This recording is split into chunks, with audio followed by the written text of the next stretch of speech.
Bem-vindos a mais um episódio do podcast Central Sax, um podcast sobre saxofone em português. E, sem demoras, passamos já à introdução do nosso convidado de hoje, que eu também vou ter alguma dificuldade em tratar por tu, porque é uma pessoa com quem eu já trabalhei muitas vezes e, portanto, existe esse respeito de minha parte. E connosco temos João Pedro Silva. Olá, professor. Olá, Luís. Muito obrigado pelo convite e antes de mais também muitos parabéns pela iniciativa. É sempre super bem-vindo termos aqui a oportunidade de podermos falar um bocadinho sobre música, sobre o nosso instrumento, sobre coisas. Muito bem. E podemos começar exatamente por aí.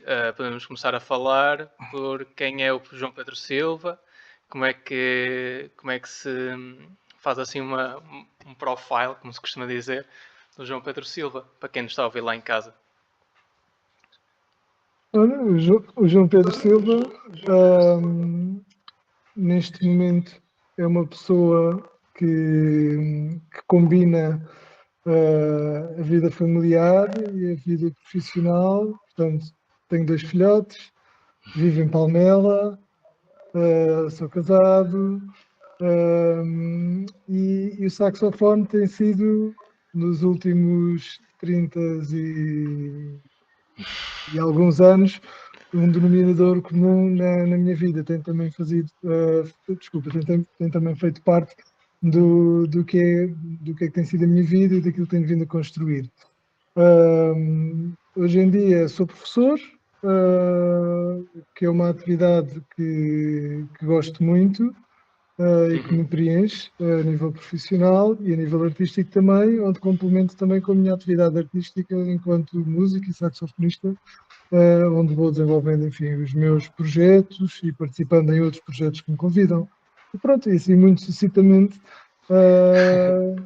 este é o João Pedro Silva de agora. Ficamos a conhecer. E essa ligação com o saxofone começou quando e como?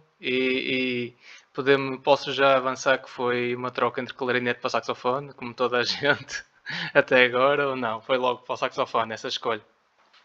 Não, foi mesmo da guitarra elétrica para o saxofone. E foi uma mudança mesmo dramática.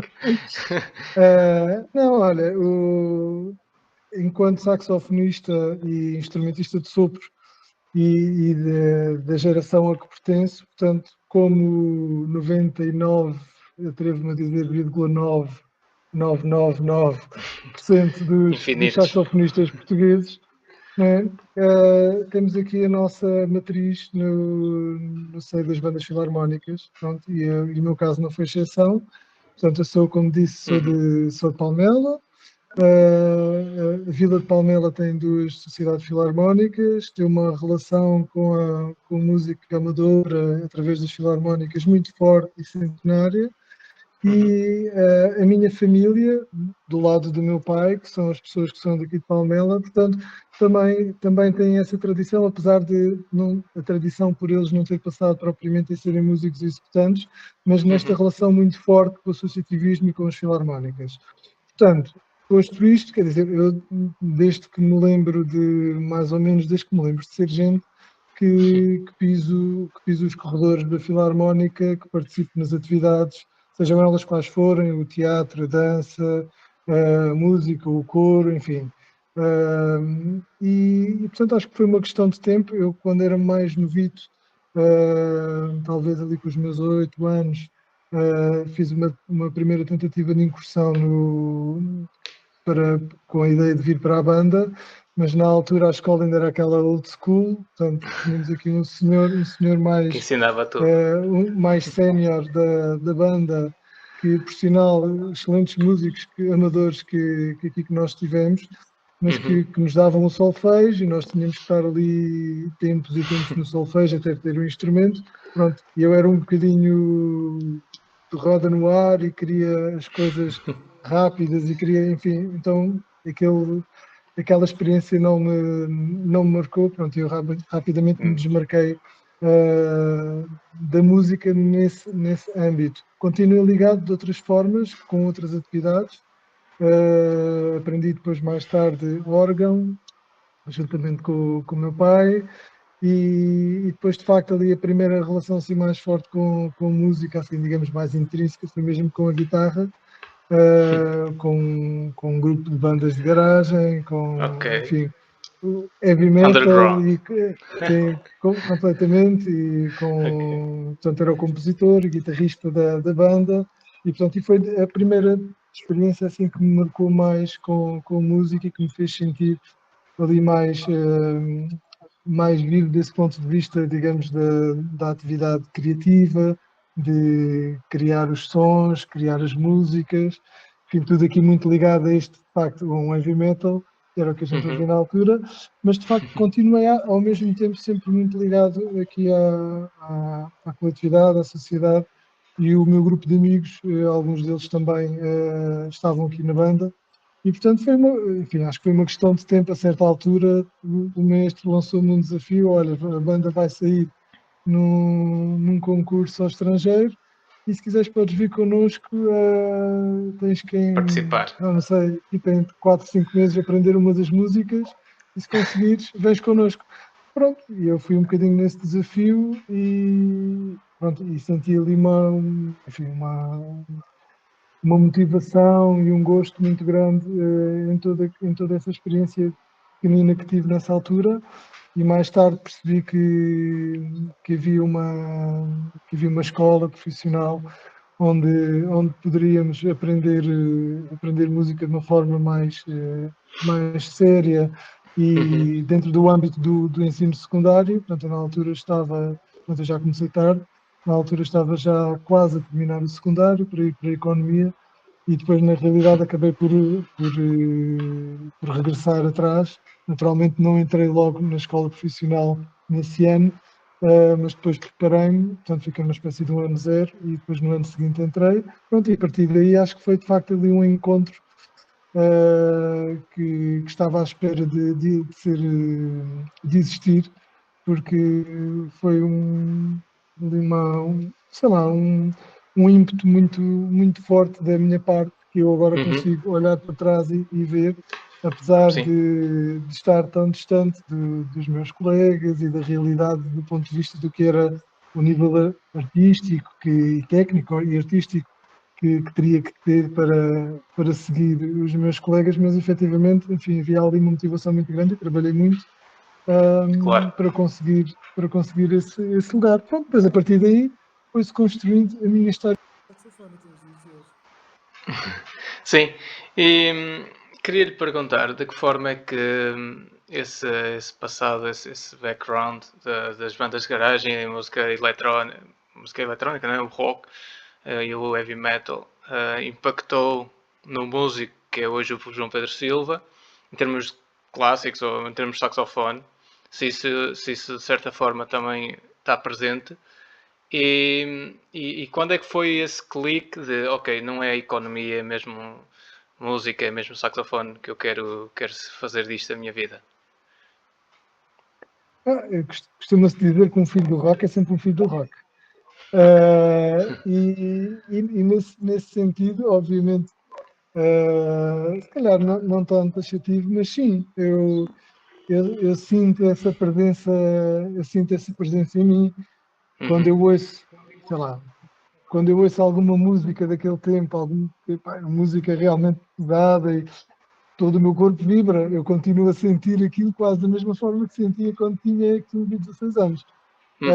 E de alguma forma eu sinto que esses elementos Ainda estou fazem presente. parte, fazem parte de um bocadinho daquilo que sou hoje. Naturalmente conjugado com todos os elementos que fui colhendo e que se foram juntando a mim, ou eu me juntando a eles pelo caminho. Portanto, sim, em que medida é que isso se pode transcrever e consubstanciar?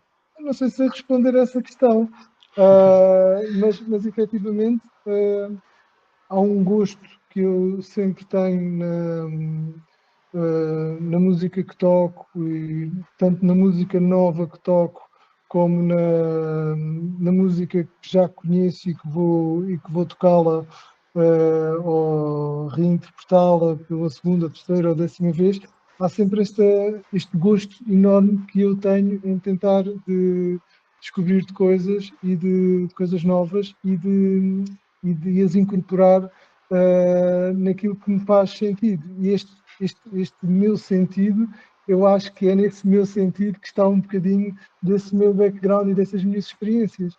Portanto, sim, eu acho que inevitavelmente nós somos, não é, uma construção de muitas pequenas coisas, e eu acho que sem dúvida que o rock e essa experiência que eu tive está lá, estará sempre. E o momento que eu senti de facto, esse ímpeto para quando estava aqui em economia, portanto, esta relação com a música era de facto forte e me motivava-me imenso. Nunca fui propriamente um aluno medíocre, mas nunca fui também um aluno excepcional na escola. Fazia ali os mínimos para estar bem e para ir passando de ano. Mas efetivamente a minha energia era muito mais direcionada para as coisas práticas, para o fazer, para o construir, para o desenhar. E então o desenhar, não estou a falar de uma forma concreta do desenho, mas do criar alguma coisa. Construir De facto, coisas. sim, e efetivamente esse encontro com o saxofone e depois essa porta que eu percebi que existia, eu desconhecia de todo. Portanto, eu cheguei a estudar guitarra no conservatório, guitarra clássica, paralelamente à minha guitarra elétrica, mas desconhecia o ensino profissional de música cá em Portugal, começou ali no início dos anos 90. Portanto, eu desconhecia que isso existia. E em que molde é que existia. Portanto, e quando percebi que de facto havia aqui uma possibilidade de eu poder estar realmente a desenvolver o meu trabalho académico, normal, não é? Neste seio envolto só com música, eu fiquei completamente. Eu lembro, já partilhei isto também numa entrevista a algures com outro colega. Estava num salão de jogos aqui em Palmela a jogar uns flippers ou qualquer coisa, e que o meu colega mais velho, hoje meu amigo e colega aqui no Conservatório em Palmela, o Mário Carolino, que é professor de trompete também que nos disse: pá, estou numa escola, e descreveu-nos mais ou menos o que era uma escola profissional de música. Era a Escola Profissional de Música da Almada. Quer dizer, e aquilo caiu a ficha, tipo, eu lembro que larguei o jogo, estava com outro colega meu, ficámos a olhar para ele muito atentos, tipo, a sério, isso existe, e rapidamente saímos, desistimos do jogo e fomos a correr para casa, tipo, pá, aborta, a gente afinal quer fazer outra coisa. Pronto, foi um processo depois difícil, porque na Claro. altura não havia, apesar de haver aqui uma grande relação com a questão da educação artística e musical, mas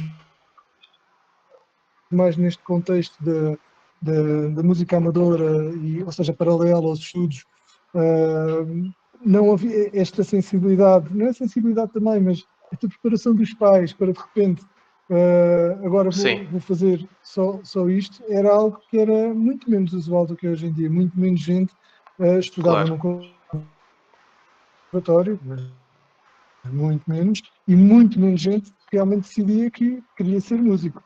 Pronto, e então naquela altura, eu enfim, com um background à volta da música, mas assim um bocadinho disperso por todo lado, dizer que agora já não ia fazer economia na Universidade Católica, que estava com um pé já na Universidade Católica, estava a ter explicações com o melhor professor de matemática, enfim, todo um plano à volta disto.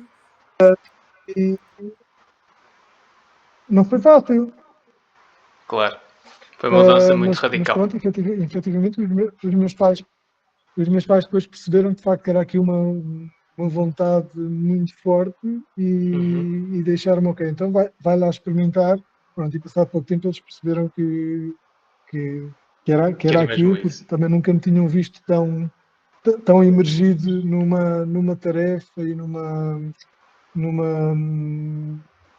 num trabalho dessa forma. Pronto, e foi assim. Pronto, as coisas depois a partir daí, logicamente tive a sorte na Escola Profissional de Música da Almada, na altura de facto era um polo fortíssimo na formação de instrumentistas de sopro em Portugal, principalmente em sopros. O corpo docente era muito bom, o professor de saxofone excelente, portanto, tive a sorte de apanhar o Alberto Roque. Muito bem. Foi uma pessoa que foi e continua a ser, mas naquela altura foi de facto uma pessoa extraordinária e que me ajudou de facto imenso. E pronto, todo este meio envolvente fez com que eu tivesse condições para seguir até hoje. Muito bem. E esse percurso, pronto, eu conheço um bocadinho do seu percurso e aquilo que mais nos fascina, digamos assim, é a quantidade de projetos que o professor pratica e faz e desenvolve. E eu gostaria agora de entrar nesse ponto, que é como é que se passa dessa situação em que à última da hora decide, não é isto que eu quero fazer, não é economia, é música, é saxofone, para criar, digamos, um maior festival de saxofone em Portugal, e se calhar o maior festival de um instrumento de sopro em Portugal, que é o Festival Internacional de Saxofone de Palmela. Quando é que isso aconteceu? Como é que foi essa ideia? Se sempre foi um grande sonho que tinha, ou se foi numa conversa assim entre amigos? Olha, eu acho que de uma forma geral, e falando nesta ideia dos projetos e de fazer muitas coisas, tem um bocadinho a ver, por um lado, com aquilo que a gente falava há pouco, com estes elementos, estas experiências que também tive e quando era mais novo, mas também acho que tem um bocadinho a ver com, enfim, todas as pessoas são diferentes umas das outras, não é? E eu reconheço hoje mais do que reconhecia, porque a gente, à medida que os anos vão passando, vamos nos conhecendo um pouco melhores a nós próprios e vamos nos conseguindo observar um bocadinho melhor de fora. E eu, de facto, acho que tenho aqui uma particularidade, sei lá, hoje em dia as crianças são muito mais cedo vistas e são, digamos, diagnosticadas, se calhar é uma palavra forte, mas com as hiperatividades e com os déficits de atenção, enfim. E eu acho de facto que é uma particularidade minha se calhar a palavra que eu posso usar melhor para descrever esta inquietação. Eu sou uma pessoa inquieta. Portanto, esta ideia de fazer coisas, esta ideia de, ok, eu vou descansar, vou parar tudo e sabe-me tão bem e agora não vou fazer nada. Mas só que não, porque assim que entro nesse modo de não fazer nada, afinal já estou a pensar ou a fazer alguma coisa. Querer fazer outra coisa. Pronto, isto de alguma forma sempre fez parte um bocadinho de quem eu sou. E eu não vou pôr isso à porta, vou aprendendo com os anos a gerir isso de uma forma um bocadinho mais civilizada e um bocadinho mais organizada, até porque eu já não sou só eu, não é? Sou eu, claro. eu tenho a minha família e, portanto, tenho que organizar essa inquietação em conformidade também com o que é o bem-estar da minha família, mas acho que isso é uma coisa que está presente e que faz parte de mim e pronto, e vai cá estar sempre. Independentemente se é bom, se é mau, é uma particularidade. Relativamente ao FISP, de facto, em 1996, acho eu, ou 7, já não me recordo bem, estava a estudar na altura em Almada e fui a Valência ao meu primeiro congresso mundial de saxofone. Pronto, o meu professor foi tocar, o Alberto Roque foi tocar com o saxofone, com o quarteto de saxofones, do qual ele tocava saxofone barítono, e eu fui mais uma colega da escola, fomos os dois de comboio para Valência assistir e eu fiquei completamente, recebi assim um baque de informação que não estava minimamente à espera. Pronto, eu estava naquela eu estava naquela fase, como falava há pouco, portanto, como comecei tarde, eu conhecia muito pouca coisa. Portanto, por exemplo, o saxofone clássico, eu só ouvi pela primeira vez um saxofone clássico numa cassete que o meu professor me deu. E eu pus a cassete e eu não queria acreditar que era um saxofone. Eu lembro-me depois, mais tarde, depois tive aquela cassete, era na realidade uma cópia de um disco mais ou menos recente, o disco do João e o Forromou para a Philips, onde ele tem Preludio e Cadência Final, o Divertissement de Dubois, tem a Sequência do Berry, portanto é um disco muito icónico do saxofone ali do final do século XX. E eu lembro-me, a primeira música do álbum era o Preludio e Cadência Final, quer dizer, aquele início, aquele som, aquilo era assim uma coisa tipo misteriosa, tipo, isto não pode ser um Sim, saxofone. eu já nem Portanto, com aquele seu som característico francês, não é? Sim, mas na realidade para mim era, quer dizer, eu Outro conhecia o mundo. saxofone num contexto, também não era grande conhecedor do jazz, não era que fosse, mas para mim o saxofone era um som diferente. Portanto, Sim. eu encantei-me por aquele som. E quando fui a Valência, na realidade, portanto, a minha relação com este mundo clássico de música contemporânea era mesmo muito recente. E então, nesses 1 ano e meio, 2 anos que eu veio ali a começar a tentar criar aqui o meu vocabulário a esse nível, fui conhecendo os compositores, fui conhecendo os intérpretes. Na altura, enfim, a gente não tinha as coisas à distância de um clique, portanto, a internet estava a começar a aparecer nos meios mais coletivos, mas ainda não era um Sim. facto. Portanto, tínhamos os livros, tínhamos a Valentim de Carvalho em Lisboa, que tinha muitos discos, onde eu gastava carradas de dinheiro para tentar ouvir coisas. Portanto, esta vida à Valência foi qualquer coisa de extraordinário para mim, mudou a minha vida completamente. Claro. Não é? O facto de andar no corredor e cruzar-me com o Jean-Marie Londex, cruzar-me depois com o Claude Delan, cruzar-me com o João Informo, quer dizer, era uma coisa completamente assombrosa Sim. para mim, eu não queria acreditar. Ou seja, então, Eu parece que lembro-me estamos que numa tive ali realidade paralela completa. completamente. Portanto, eu lembro que tive ali as férias a trabalhar, que Palmela é uma terra de música e de vinho.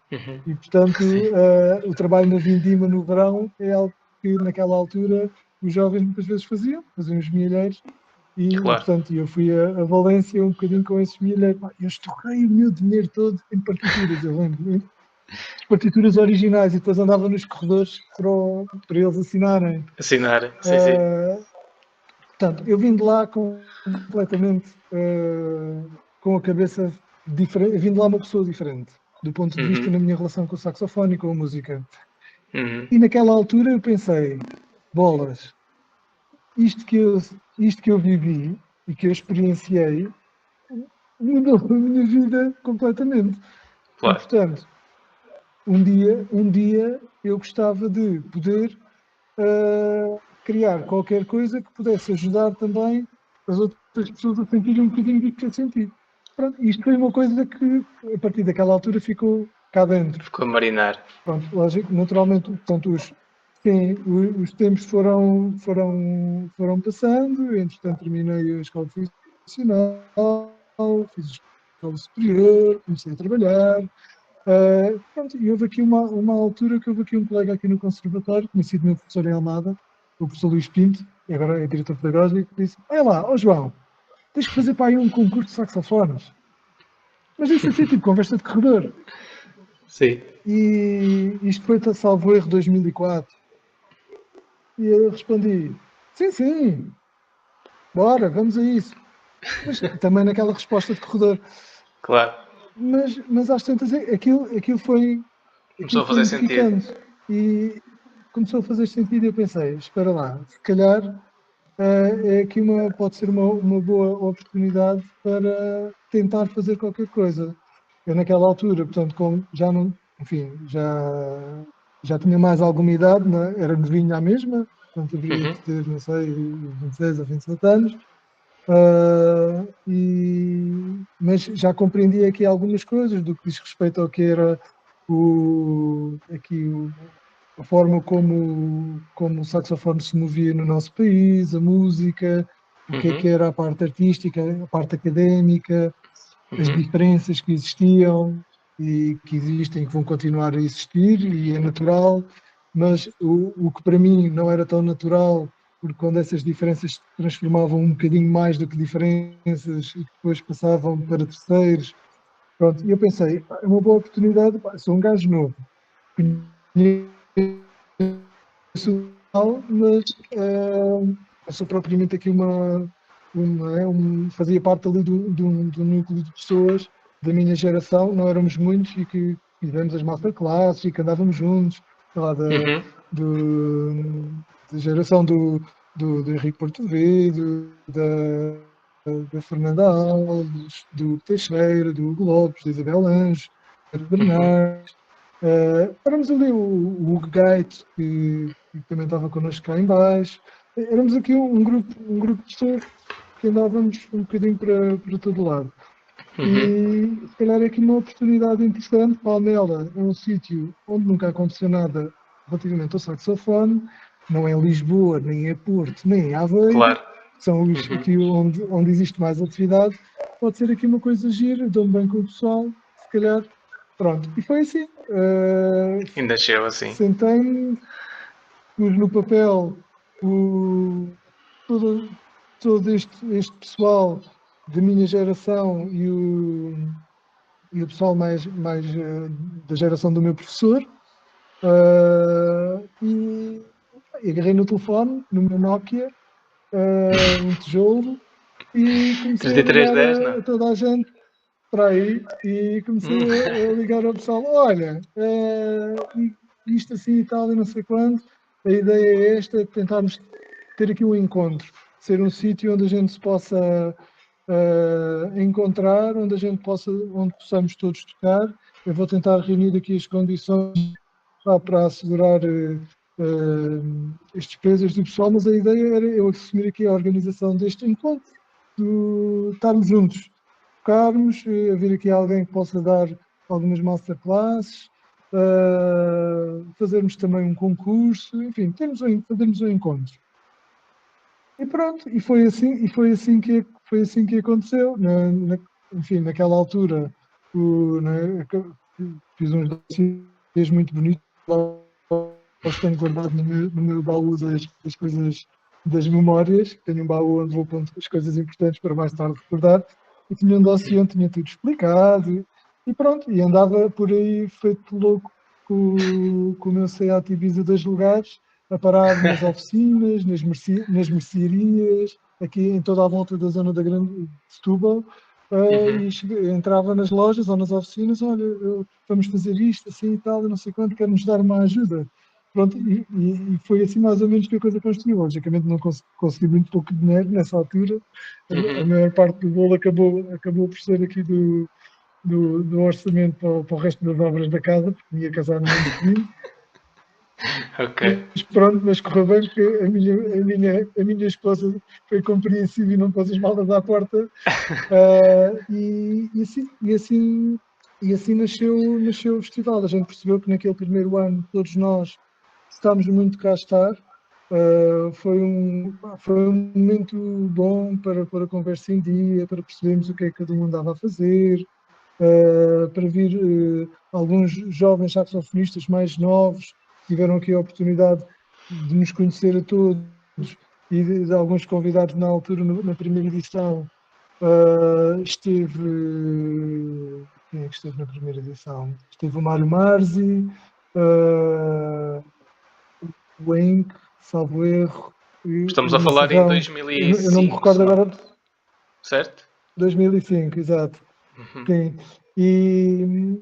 Mas gostámos todos muito. E toda a gente encorajou, pá, continua, vamos mantendo estes encontros periódicos. Eu percebi, pela dificuldade que foi de montar esse festival, percebi que não podia fazer sozinho. Portanto, isso foi claro para mim. Percebi que eu tinha que fazer com outra antecedência e com outro tipo de preparação. E percebi também que não podia ser anual, porque aí sim ficava com as malas à porta. Portanto, logo naquela altura ficou decidido, sim, vamos continuar a fazer, nós vamos fazer 2 em 2 anos. convidei os meus colegas do Quarteto Artem Sax, para se juntarem a mim, para juntos construirmos o festival. E pouco fomos tendo uma equipa cada vez mais composta de pessoas a ajudar-nos em várias áreas diferentes. Pronto, e edição a edição, o festival foi crescendo até ter a estrutura que tem hoje, portanto, que já é uma coisa que envolve, de facto, aqui muitos recursos humanos e não só. E pronto, é um orgulho muito grande, é uma espécie de um, sei lá, de um filho ou de qualquer, não é? Claro. De um terceiro filho que eu tenho, um projeto que eu acho que tem como principal objetivo o que tinha no primeiro ano. A gente tem vindo a evoluir e tentar ter uma oferta maior, porque vamos também crescendo e vamos vendo as coisas com outros olhos. É legítimo, acho que temos toda a legitimidade de ir transformando o festival em função do que é a visão que nós temos, porque somos nós que estamos aqui. Às vezes essa visão pode não ser, sei lá, bem percebida pelo vizinho do lado, o que também é legítimo, mas pronto, mas vamos tentando sempre ir ao encontro daquilo que pensamos que é Tentando renovar, o caminho para melhorar e para evoluir, mas com os mesmos objetivos do início. Ser um momento de encontro, de partilha, onde as pessoas se juntam e onde as diferenças se dissipam e pronto. Para contribuir de alguma forma, enfim, para tentar, esta coisa do contribuir pode parecer, enfim, pouco modesta e é uma forma singela, mas de contribuir, poder contribuir para alguém que não tinha um brilho nos olhos de repente poder ter, alguém que havia uma diferença, essa diferença passar a ser diferente, pelo menos, das coisas poderem acontecer de uma forma diferente. Sim, fantástico. Eu estou fascinado a sério com esta conversa. Tenho aqui duas perguntas para lhe fazer. Uma é que falou aí da dificuldade que foi no início a conseguir os apoios económicos e conseguir, obviamente, umas verbas para conseguir ir, de facto, com a ideia para a frente, para que a criação, digamos assim, da primeira edição do festival. E queria lhe perguntar se não é sempre, ou melhor, como é que eu vou perguntar isto? Se não dá pena, em Portugal, termos que ser sempre ou remar um bocadinho contra a maré, ou seja, temos uma ideia que sabemos que tem viabilidade, que pode realmente tornar-se um grande evento, como foi o FISP, mas temos que andar sempre a pedir esmola, no sentido de ninguém ou dificilmente acreditam em nós ou acreditam nas nossas ideias para facilmente conseguir concretizá-las. E a segunda pergunta era se o professor tem noção do impacto que o FISP tem ou que teve ao longo de todo este tempo em determinadas carreiras, em determinadas pessoas, e eu posso dar o meu exemplo. Eu participei, creio, em 2012, foi a primeira edição em que eu participei, creio que foi a terceira, se não estou em erro. E de facto é uma semana em que, para quem não sabe o que é o Festival Internacional de Palmela, é uma semana inteira, são 5 dias, em que existe um concurso em todas as categorias de faixas etárias, desde os 5 até aos 30, se não estou em erro. Temos concertos de música clássica, temos concertos de jazz, temos jam sessions, temos masterclass, temos concertos de outros colegas de outras escolas, concertos de colegas de profissão. Portanto, é muita coisa a acontecer e de facto, às vezes, para quem não está habituado, como o professor, quando chegou a Valência, teve esse baque, creio que para muita gente deve ser realmente uma experiência inacreditável. E eu queria perguntar se o professor tem noção disso, ou se de certa forma também é um bocadinho esse, já disse que sim, não é? Um dos objetivos, mas que imaginemos que de um dia para o outro acabava o FISP. Eu acho sinceramente que era uma tragédia ao saxofone em Portugal. Então, olha, respondendo aqui à tua primeira pergunta, nós vivemos tempos em que há uma coisa que eu que eu observo e que eu acho que é super importante. Há aqui uma geração de pessoas com uma preparação diferente do ponto de vista a nível profissional, a nível da consciência do que é o mercado de trabalho e firmes na questão do o que é que são os direitos de trabalho. E eu respeito muito isso e acho que é muito importante. Por outro lado, eu faço parte de uma geração onde as coisas eram um bocadinho diferentes, porque se agora existem aqui algumas possibilidades, há 30 anos atrás, essas possibilidades, em alguns níveis, eram mais parcas, eram inferiores, eram mais escassas.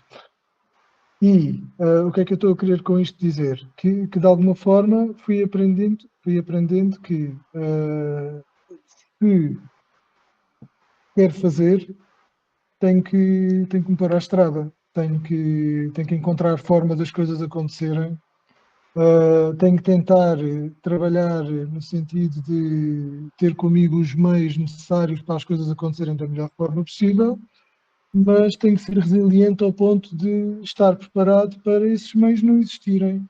E, portanto, as coisas vão acontecer à mesma. E, de alguma forma, isto se calhar faz um bocadinho parte, se calhar, daquilo que falávamos há pouco, daquela tal inquietação que dizia há pouco, daquela tal teimosia, daquela tal determinação que eu acho que sim. E então eu habituei-me a fazer as coisas desta forma. Portanto, quando os meios existem, quando existem meios mais favoráveis, espetacular. Quando eles não existem, as coisas vão acontecer à mesma, nem que tenha que comer o chão. O que acontece é que, logicamente, nos últimos anos, cá em Portugal, nós temos tido a oportunidade, apesar daquilo que tu estás a dizer ser completamente verdade, mas nós nos últimos anos temos tido aqui outro tipo de oportunidades no que diz respeito ao que são os apoios às artes, e logicamente também com o nosso crescimento e com a experiência, percebendo de que forma e que ferramentas é que podemos usar para poder usufruir desses meios. Mas efetivamente estamos muito longe do que é o ideal, estamos muito longe do que é qualquer país do centro da Europa, norte da Europa, no que diz respeito a isso. Portanto, temos dois caminhos que são possíveis, que é ou estamos completamente fixados nesta ideia de que as coisas para acontecerem têm que ter aquelas condições mínimas de trabalho para serem concretizáveis, e é super legítimo, e eu acho que está certo, mas a questão é que a nossa realidade do nosso país não nos permite viver isso de uma forma completamente cega. Eu acho que é importante isso existir, essa consciência existir, esse trabalho existir e essa luta, sem estar a querer ser aqui partidário, mas essa luta fazer parte. Por outro lado, nós somos artistas, não é?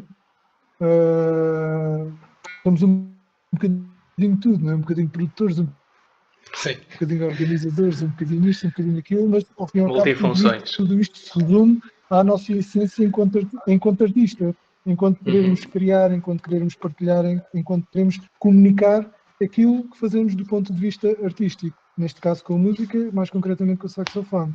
E, portanto, uma coisa é uma coisa e outra coisa é outra coisa. Um artista tem que ter direito ao que são as condições mínimas de trabalho. Claro que sim. Vamos lutar por isso. Mas o ímpeto de um artista é muito maior do que isto. E não pode parar. Eu sem ter nunca grandes reflexões sobre este assunto, simplesmente numa reflexão sobre o que é que tem sido o meu percurso, eu vejo sempre que eu cada vez mais vou procurando esses meios, mas valorizo mais a ideia de realmente as coisas simplesmente acontecerem e terem que acontecer.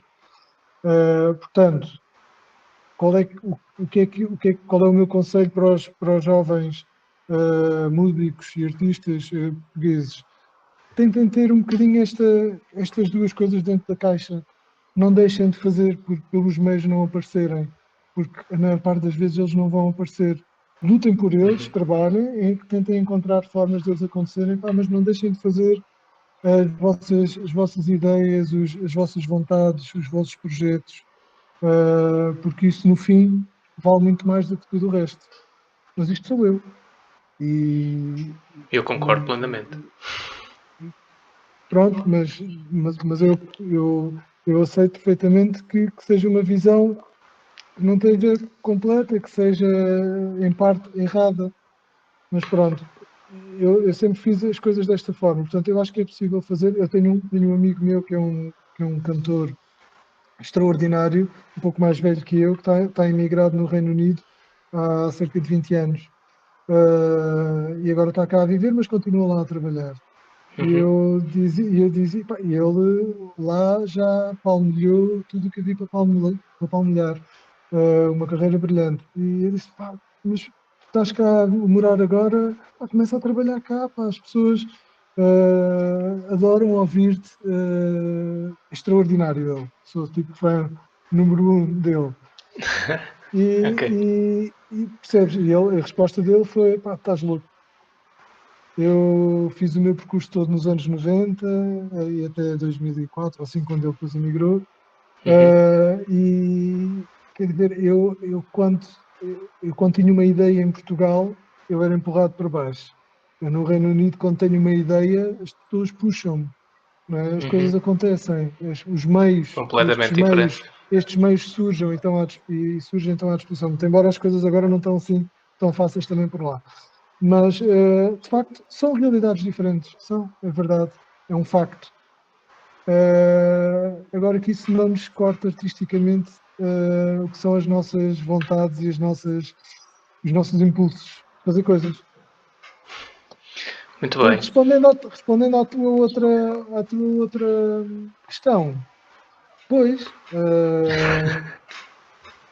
eu confesso que por um lado não consigo consubstanciar verdadeiramente esse impacto, mas por outro lado também não vou estar aqui com nem é falsas humildades, mas com modéstias que não fazem sentido, porque eu percebo que é de facto, aliás, eu observo isso em cada festival que se faz e eu fico muito feliz por isso, né? Cada vez que eu observo, normalmente acontece na segunda metade do festival, ali a partir do terceiro, quarto dia, a forma como as pessoas dialogam, as oportunidades que surgem para falar e a forma como um miúdo de 17 anos percebe que, por exemplo, agora que o Nobuya Sugawa não é um ET, não é? Que é uma pessoa real. É simplesmente uma pessoa como nós, como todos nós, não é? E que fez o seu percurso e o seu caminho, que teve as suas oportunidades, que não obstante, claro, do talento que as pessoas têm, mas que são caminhos que são construídos e, portanto, e que aqui a oportunidade de poder observar isso e de partilhar e de cruzar essas experiências é uma das coisas que nos deixa a organização mais felizes. Portanto, é um dos principais parâmetros que nós vemos, olha, valeu a pena e mais uma vez valeu a pena. Portanto, a gente tem que continuar. Nós temos sempre questões que nós fazemos, sempre que acaba um festival, fazemos uma reunião, fazemos um documento com uma série de coisas que ocorrem melhor ou decorrem pior, e depois, passado alguns meses, voltamos a reunir para falar sobre elas já com uma mente um bocadinho mais despida, não é? E há sempre aqui coisas que estão presentes. Perguntas: será que isto se deve continuar a fazer assim? Será que isto faz sentido? Há coisas que nós vamos tentando mudar, outras que não mudamos em absoluto, outras que insistem connosco. Por exemplo, uma das questões,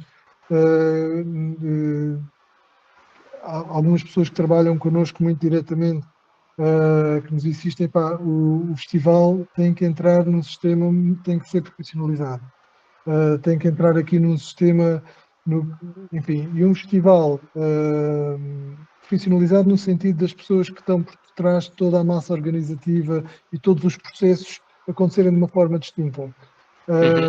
Pá, e nós não queremos que isso aconteça. Quem está na parte aqui artística, eu não quero que isso aconteça.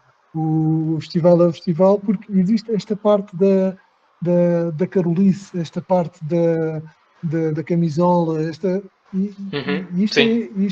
é uma das essências e que de alguma forma se transborda depois um bocadinho para o que é e do que depois as pessoas que vêm vão beber. Portanto, resumindo, eu acho que sim, eu acho que o festival tem contribuído de uma forma muito benéfica para uma série de gerações de músicos e saxofonistas que têm passado por cá, sejam eles mais jovens ou menos jovens, sejam eles estrelas de topo ou sejam eles solistas mais regionais, enfim, seja o que for. A gente tem a percepção que é algo que funciona e que as pessoas gostam e as pessoas querem voltar. E, portanto, se assim é, nós vamos, até nos deixarem, vamos continuar a fazer. É claro que existe sempre também aqui uma resiliência que nós vamos ganhando, porque nem todas as visões são compartilhadas da mesma forma e levamos também bastante pancada. Mas pronto, mas isso fica nos bastidores e fica para nós e nós digerimos e resolvemos como achamos que temos de digerir e resolver para que de facto o essencial possa ficar. E sim, temos a consciência que, enfim, que contribui de alguma forma para um bocadinho naquilo onde estamos hoje. De uma forma modesta, mas sim. Sim, sem dúvida. E eu partilhando também um bocadinho do que foi a minha experiência nos FISP e sempre que existe eu quero participar.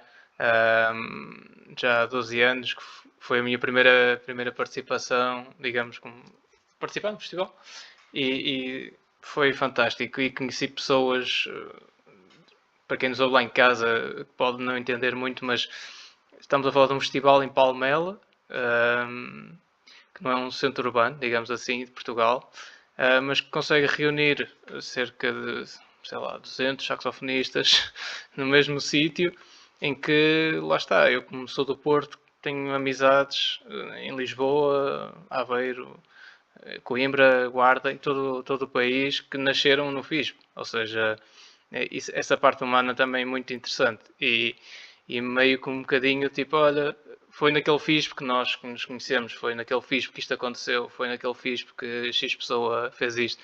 Portanto, acaba por ser uma referência também na nossa vida e na nossa, enquanto pessoas sociais, não é? Ter amizades e não só, também poder ter a sorte de conhecer professores que podem mudar a nossa vida. Eu conheço alguns exemplos e eu posso falar do meu, que foi nesse FISP que eu conheci o António Filipe Alirrar e que mudou completamente a minha vida, a minha forma de estar na música, no saxofone e que eu ainda mantenho essa amizade, eu acho que posso dizer assim, até os dias de hoje. Portanto, acho que a esse nível o FISP proporciona privilégios a qualquer músico e a qualquer saxofonista deste país que não é normal, digamos assim, e por isso é que torna esse festival tão interessante e apelativo, acho eu. Acho que deve ser a ideia geral que toda a gente partilha. E pegando também, se calhar, nisto já agora que eu falei deste nome, o professor tem um quarteto com exatamente esta pessoa, António Filipe Lerrar, que é espanhol, e curioso, porque também um quarteto são 4 pessoas. O professor é de Portugal, o António é de Espanha, os outros 2 elementos, um é de Itália, que é o Mário Marzi, e o outro, se não me engano, é da Irlanda, que é o... esqueci-me do nome. Gerard McChrystal. Exatamente. Ou seja, como é que isto acontece? Como é que um quarteto... porque nós já sabemos que um quarteto que mora na mesma cidade é super difícil ensaiar e trabalhar e conseguir concertos, quanto mais 4 integrantes de 4 países diferentes. Como é que isto aconteceu e como é que ainda resulta? Olha, Luís, eu acho que isto vai aqui um bocadinho na sequência de algumas coisas que a gente já tem vindo aqui a falar nesta conversa. Para mim, as coisas, quando acontecem, elas têm que ter um sentido, tem que haver uma lógica, um porquê. Inclusivamente, às vezes, quando me é colocada qualquer coisa nova, um dos primeiros trabalhos que faço é encontrar essas simetrias, encontrar essas assimetrias e percebê-las, como é que elas podem fazer lógica dentro de um todo e um bocadinho tudo o que eu tenho feito ou participado acaba por acontecer um bocadinho nesta lógica. E no que diz respeito aqui ao Bros Quartet, é um bom exemplo disso. E recuando aqui um bocadinho aos meus tempos de escola profissional, um bocadinho na altura em que descobri o saxofone clássico, também descobri um compositor pelo qual fiquei completamente fascinado, que se chamava Astor Piazzolla.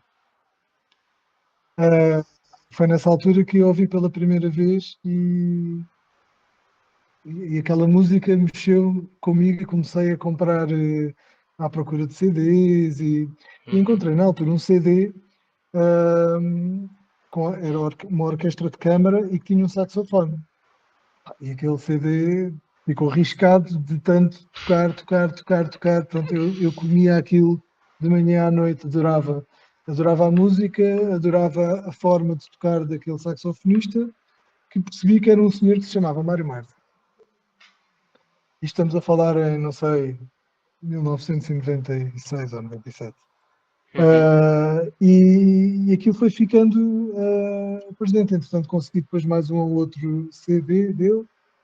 E mais tarde, quando, como eu dizia também há pouco, portanto, esta questão das internets e dos contactos não tem nada a ver, portanto, não havia cá WhatsApps, nem Messengers, apesar de no Messenger ser uma desgraça. E, aliás, na comunicação muitas vezes, infelizmente, não sou a pessoa melhor, mas pronto. Mas não era fácil chegar ao contato com as pessoas como é hoje em dia. E eu lembro que eu já tinha acabado o meu ensino superior, estava a dar aulas na Academia de Amadores de Música em Lisboa, salvo erro em 2003. E surge lá um cartaz de um primeiro concurso internacional de saxofone Marco Fiorindo. Assim, um cartaz enorme em Itália, perto de Turino. E trazia um panfletozinho e eu fui ver e percebi, o júri era composto por um número muito grande de pessoas, eram mais de 10 saxofonistas, era presidido pelo Vincent Davy, que era muito novinho, o Vincent Davy é basicamente a minha idade, talvez um ano mais velho, acho eu, e percebi que um dos jurados era o Mário Marzi. Ok. E então decidi ir ao concurso, preparei-me para ir ao concurso com o principal objetivo de conhecer pessoalmente o Mário Martin. E assim foi. O concurso até correu bem, foi muito giro, tive uma boa classificação, fiquei contente, mas a minha principal felicidade foi realmente conhecer pessoalmente o Mário Marzi. E eu acho que ele, de alguma forma, entendeu a excitação do meu lado de estar com ele. Portanto, nós ficámos amigos, nós a partir daí correspondíamos várias vezes ao ano por carta, ou simplesmente a falarmos por carta um ao outro, ou ele enviava-nos partituras de música italiana, eu enviava partituras de música portuguesa. E quando surgiu esta coisa em 2005, passado muito pouco tempo, de fazer o festival, eu pensei logo, pá, o Mário tem que vir. Tem que vir. E portanto, o Mário está aqui um bocadinho na gênese do que é que foi esta ideia também aqui do festival e toda esta relação comigo, com o início da música e com o saxofone e com conhecer novas coisas. Portanto, daí, e eu já recebi algumas críticas nesse sentido, e é verdade, e aceito. Pronto, e aceito essa meia-culpa. Mas hoje toca ao lado dele. Não, no sentido de que o Mário está presente em todos os festivais, é o único músico que está sempre presente. Sim. Porque de facto é uma peça que faz parte desta equação desde o início e que para mim e para nós que organizamos o festival é algo que faz sentido que assim aconteça. E portanto, este vínculo com o Mário, esta admiração, esta paixão por ele, pela pessoa dele, pela forma de tocar, pela forma de ver a música, o instrumento, é uma coisa que já tem muitos anos. A seguir ao primeiro festival, em 2006, fui ao Congresso Mundial de Saxofone na Eslovénia. Fui com o quarteto, com a Artem Sax, fomos fazer um recital de música portuguesa e fui ouvir o outro ídolo para mim na altura, principalmente quando eu andava a estudar, era uma pessoa que eu seguia imenso e que me ajudou imenso, tive imensas aulas com ele, o João Informou. E fui assistir a um concerto com a orquestra de cordas numa igreja. Ao concerto com o João Informou. Mas nesse concerto havia outros saxofonistas. E houve um saxofonista que tocou que eu fiquei... Aliás, nós todos do quarteto, estávamos lá, fica completamente tipo... Soberbados. Já não me recordo o que é que tocou. Era uma coisa que não tinha grande acrobacia técnica. Era muito bonito, mas foi o som do soprano que nos deixou assim boquiabertos. E para mim, eu queria logo ali uma ponte com o Mário. O Mário também tem uma particularidade grande no que diz respeito ao som dele, nomeadamente no soprano. E que ficou tipo, parece quase o Mário, eu nunca ouvi ninguém a tocar assim desta forma. Pronto, esse senhor é o tal irlandês, o Gerard McChrystal. E na altura falámos com ele, fiquei com o contacto dele e para o convidar para um festival. Portanto, e convidei-o para vir. Ele veio ao FISP em 2009. E também foi nesse ano que veio pela primeira vez o António Filipe. O António Filipe é precisamente a minha idade. Estava na altura a iniciar ali assim, mais assim à séria a sua carreira como solista e veio então aqui ao festival. E então o que é que aconteceu neste festival?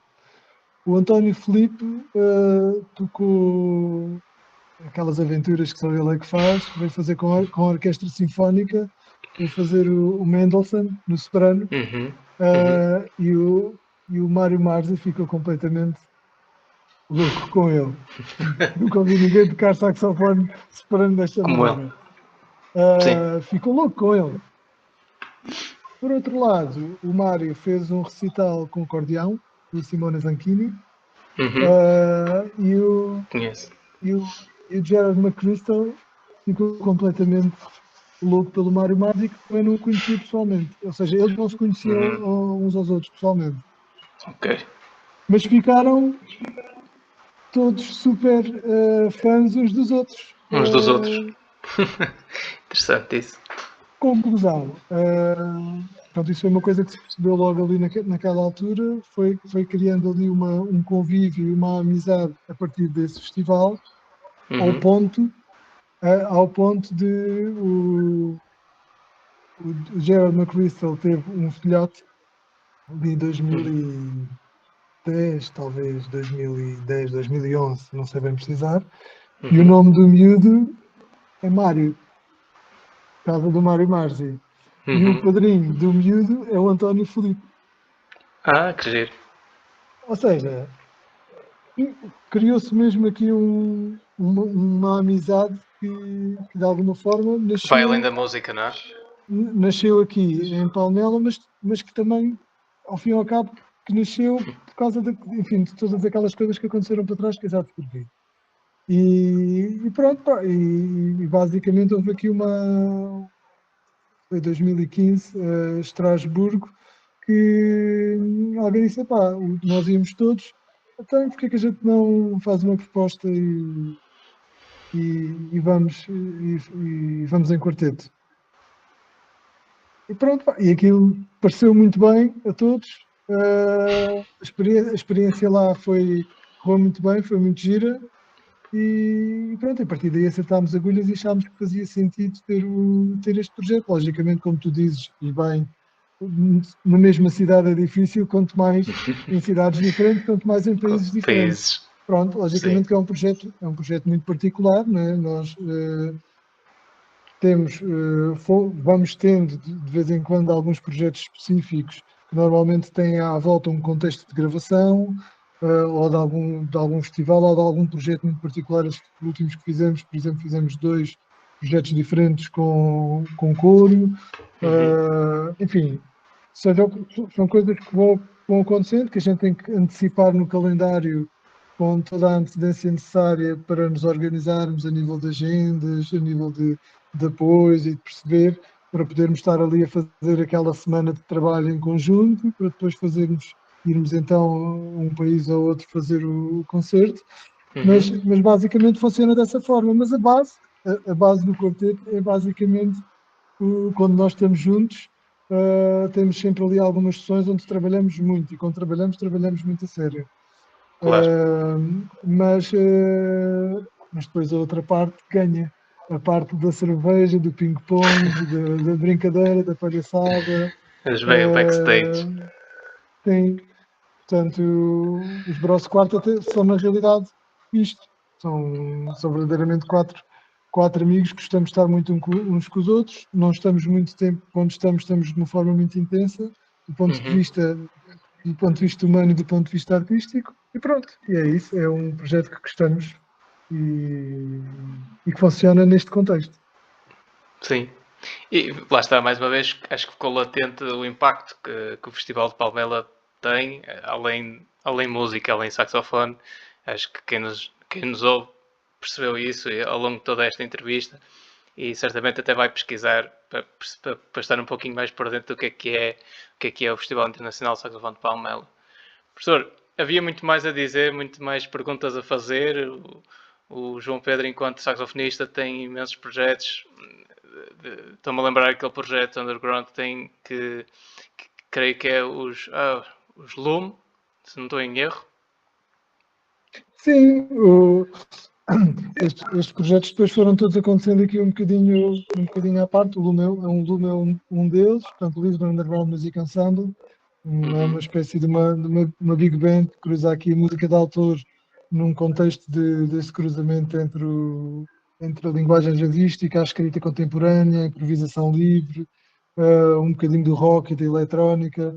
Portanto, é um grupo que tem sido super importante para mim, onde tenho aprendido imenso, onde tenho tido a oportunidade de me sentar com músicos com geografias musicais muito distintas e com os quais tenho aprendido sempre imenso, e é um gosto enorme tocar com eles e aprender-me a mim também um bocadinho nesse contexto desse projeto. E depois, de facto, outros projetos que vão surgindo, seja com o meu quarteto de saxofones, que vamos fazendo alguns projetos específicos mais ligados à música portuguesa, à música tradicional e popular portuguesa, no tributo a Carlos Paredes ou do Giacometti, e agora a preparar um novo para o ano que vem também à volta da música portuguesa, mas que ainda não posso abrir totalmente qual é a temática. O trabalho em parceria que tenho tido ao longo de 25 anos, faz este ano 25 anos, com o meu colega do acordeão, Pedro Santos, e portanto estamos também agora a fazer agora aqui um trabalho novo, vamos gravar daqui a 2 semanas, e também um trabalho muito giro, com uma cantora convidada, com música portuguesa, é um trabalho diferente também, um desafio também para nós, e que também não posso para já levantar muito sobre a temática do projeto, mas que é um projeto que estamos super entusiasmados a fazer e que sai aqui um bocadinho do que é a nossa zona, não é da nossa zona de conforto, mas do que costumamos fazer. E depois, de facto, aqueles trabalhos mais relacionados com o saxofone, neste caso concreto, o trabalho de relação artística que tive com o Andy Scott para fazer a gravação do repertório para saxofone tenor, ou este último trabalho de música portuguesa para saxofone e orquestra, com 4 obras novas que foram encomendadas e gravadas com a Orquestra Metropolitana de Lisboa e o Ensemble MPMP. Enfim, são tudo projetos que de alguma forma todos eles fazem parte um bocadinho de todos eles e que fazem aqui parte de um todo e que para mim fazem sentido acontecer e que, enfim, que peça daqui, peça dali, constrói um bocadinho da pessoa que sou hoje e daquilo que faço. Eu gosto de fazer voltando aqui um bocadinho atrás naquilo que falávamos há pouco, dessa tal um bocadinho dessa inquietação que eu percebo que tenho e que tenho que deixar acontecer, enfim, nos temperos mais ou menos corretos. Às vezes não consigo, mas pronto, mas é isso. Sim, era exatamente essa a pergunta que eu tinha para terminar esta entrevista, que é, percebemos que a música que faz vai desde o barroco até a música contemporânea, com diferentes agrupamentos, desde quarteto, ensembles, com orquestra, com acordeão, com cor, com voz, não é? Digamos assim. A pergunta que eu queria terminar esta entrevista era se ainda existe alguma coisa que ainda queira fazer. Desde que já fez um festival, já fez métodos para saxofone, já gravou CDs, já fez muita coisa, mas ainda vamos continuar a ter sempre este saxofonista João Pedro inquieto e sempre à procura de fazer novas coisas e, de certa forma, continuar a construir o saxofone também em Portugal. Sim, concretamente não tenho assim tipo uma resposta para essa pergunta, mas sei que quero sobretudo continuar a dar espaço a esse ímpeto que vou tendo e principalmente a poder de uma forma, mais uma vez, de uma forma modesta, da forma posso e que consigo, mas contribuir um bocadinho para, enfim, para o todo, porque nós na realidade somos, não é? O todo é feito um bocadinho de todos nós. E portanto, e posto isto, dizer que de facto esta outra atividade que tenho é algo que é também uma super mega paixão que tenho. Ou seja, esta ideia das aulas, do ensinar, do ser professor de saxofone, é também algo que gosto imenso e que quero ser. É uma coisa que vou querer continuar sempre a fazer, a relação que tenho com os alunos quando terminam as aulas comigo e quando continuam os seus caminhos por outras escolas, outros professores e que depois voltam no sentido de nos reencontrarmos enquanto amigos e continuarmos a partilhar música. Portanto, tudo isto, todo este mundo que fui construindo é, digamos, a minha vontade para o futuro, poder continuar a existir neste sítio. Acho que é mais isto do que qualquer coisa, especificamente alguém concreto. Não, é continuar a estar por aqui e a experienciar isto, porque isto passa rápido, passa muito rápido. E eu sei que isto é tipo um comentário um bocadinho clichê, do pessoal com mais idade. Mas é verdade, é verdade. Mas efetivamente, à medida que nós vamos avançando com a idade, vamos percebendo que as coisas são. É rápido, não é? E isto é um bocadinho que nós temos para estar aqui, portanto, eu acho que aquilo que podemos fazer de melhor e aspirar, e é isso que eu aspiro, é de poder estar bem e de poder também ajudar os outros a estarem bem à medida do que me está ao alcance. Muito bem. Professor, muito obrigado por esta hora de conversa. Gostei muito de estar aqui a falar consigo. É sempre um gosto e é sempre uma estima também. O professor sabe também o que é a minha opinião de si, não é? Muito obrigado, Luís. Uma vez mais reitero aqui os parabéns, porque falávamos há pouco mais no início da conversa, utilizámos muito a palavra resiliência e efetivamente é uma das características que vejo em ti, que admiro em ti, essa ideia de, ok, eu não vou sair daqui, eu estou aqui, portanto, não me vão tirar daqui, porque eu estou cá e continuas a fazer coisas e a criar instrumentos para poder tornar a ti um pouco melhor, mas principalmente os outros. Portanto, é aquilo que falávamos agora já atrás. Portanto, acho que é o melhor que podemos fazer. Muitos parabéns e continua e vamos nos ver todos por aí. Muito obrigado mais uma vez. E a quem nos escuta lá em casa e ouviu até agora, muito obrigado por estarem aí e até uma próxima.